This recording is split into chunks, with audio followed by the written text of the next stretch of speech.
Here for comedy in theaters. It makes me happy. We have a new comedy in theaters directed by Olivia Moon called The Invite. It stars Seth Rogen, Edward Norton, Penelope Cruz, Olivia Wilde herself, and it is about this couple who is essentially, from what you get on the insight of them, it's about them kind of struggling. They're living together. It's Olivia Wilde and Seth Rogen. You can tell they are a married couple who has a history that is built upon. They have a kid who's out of town and out of the scenario for this movie in particular, but they are essentially having some struggles, some troubles at home, not really getting along. There's definitely some distance that's shown visually and through the dialogue that's ingenious here, and it's really cool to explore because I love how this movie is down to the point with what it wants to be, and it doesn't waste any time. There's not a beat wasted in The Invite because it knows exactly what it is. I love how it gets right down to the point, informing you about the characters, how this marriage couple operates, and what kind of their subtle issues are, but they're explored realistically. They're explored through conversation. They're explored through the subtleties of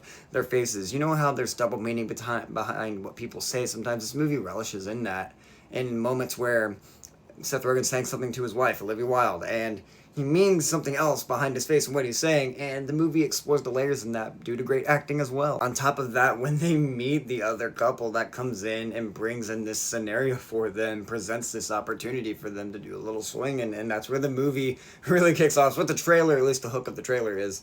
And Edward Norton and Penelope Cruz bring in a different personality that really freshens up the mood and atmosphere, and I thought this movie had such a good handle on exploring tension, but also being funny, and really riding that line of being uncomfortable, but also funny in the relatability of a situation.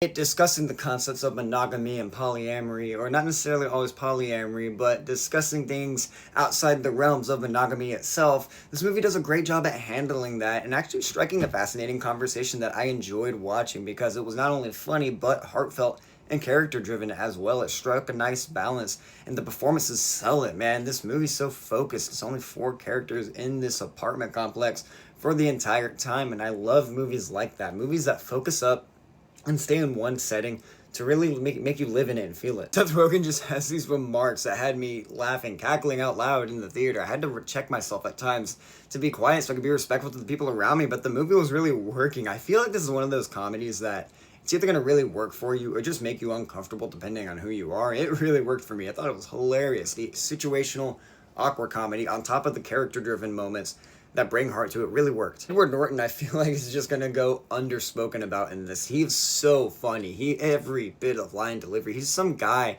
that presents himself as so sincere and wanting to listen to the point where it kind of pisses you off. You can relate to Seth Rogen's kind of bitterness at times, but I also do appreciate that the movie's not endorsing bitterness. It's a movie that does make you wonder and make you think, you're like, I don't want to end up like this guy.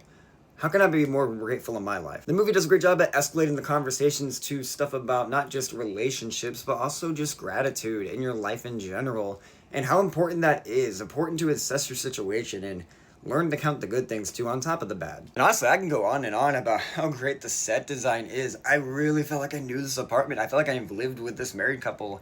And by the end of it, I feel like I knew the entire area. The cinematography in this is so hands down great because it really does a great job at visually telling you what's going on. A lot of simple dialogue moments elevated by great shots that showcase the division between Seth Rogen and Olivia Wilde's character and how they need to kind of spice things up in certain ways, or if they need to. And I like how the movie's posing those questions visually on top of the dialogue. Every shot felt meticulously planned and thought out and not just like drawn out. Like it felt like every shot had a point and purpose compared to some comedies that feel like they're kind of not prioritizing that. They just want to have the characters be funny or have the cast be funny, and that's enough. But no, this movie goes the full mile. It uses every bit of film language to elevate its premise. I can see the tonal shifts not working for everybody. I could see 2 camps liking one side of the movie, the dramatic side or the comedic side. I felt both really worked in tandem well together. My girlfriend had a little bit of an issue with how it jumped tones towards the end real quick.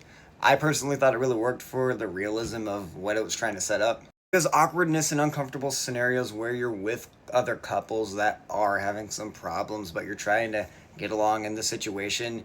There's realism in that, and this movie really tackles the uncomfortable nature of that, but also the fun in it when you are getting along with somebody. Spoiler free, of course, is a reveal in this movie that I could see it completely turning certain people off. I felt it added to the drama and really elevated the movie even further, and even made it kind of funnier. When you're dealing with a movie that's just kind of an outlook, an observation on characters, not necessarily endorsing it, I loved how this movie explored it. To be vague and respectful, because I'm sounding vague as shit right now, but go check out the movie, it's funny. I mentioned I thought the pacing was just great. It ended right where it needed to. It didn't go long enough. Like, right when the movie felt like it was about to go on just slightly too long, it knew exactly when to wrap up. It ended on the perfect mark. Of a movie that knows when to do that, there's been a couple like that, and this is one of them, making it one of my favorites of this year. The Invite was sharp, funny, inventive, and unique. Because of Olivia Wilde directing, I really enjoyed Booksmart, and like I had mixed feelings about Don't Worry Darling, all the stupid controversy behind the scenes aside, but I feel like this is my favorite of hers so far. Like it hit all the marks I would need it to and wanted to for it,